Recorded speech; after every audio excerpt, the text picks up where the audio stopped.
Welcome to our channel. Today we how to withdraw from Brex to a bank account, full guide step by step clearly. To withdraw funds from Brex to your bank account, first, log into your Brex account. Navigate to the dashboard. Locate the Funds section in the menu. Click on the Withdraw button. Select the bank account where you want to transfer your funds.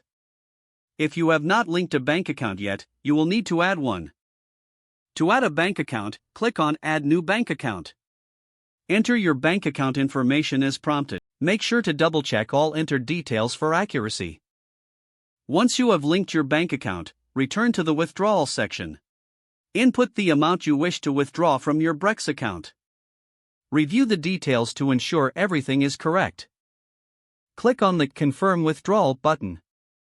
You may receive a confirmation message about your withdrawal request. The withdrawal processing time may vary. Check the app for updates.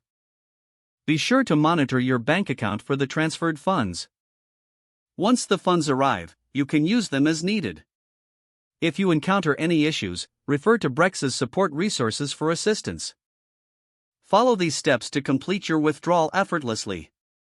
If the page does not load, refresh the browser or try again in a private or incognito window. Make sure you are using the correct email address, then retype it carefully to avoid small typos.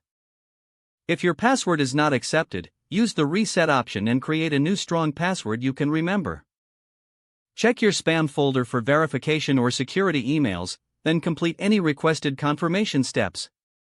Enable two-factor authentication if available to improve account security and reduce unauthorized access. After signing in, review your profile details so your contact information and settings are accurate and current.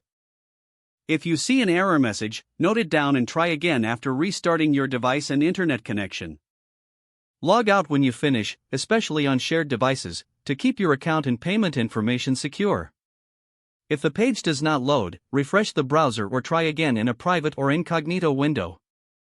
Make sure you are using the correct email address, then retype it carefully to avoid small typos. Don't forget to like this video and subscribe to our channel for more step-by-step tech guides.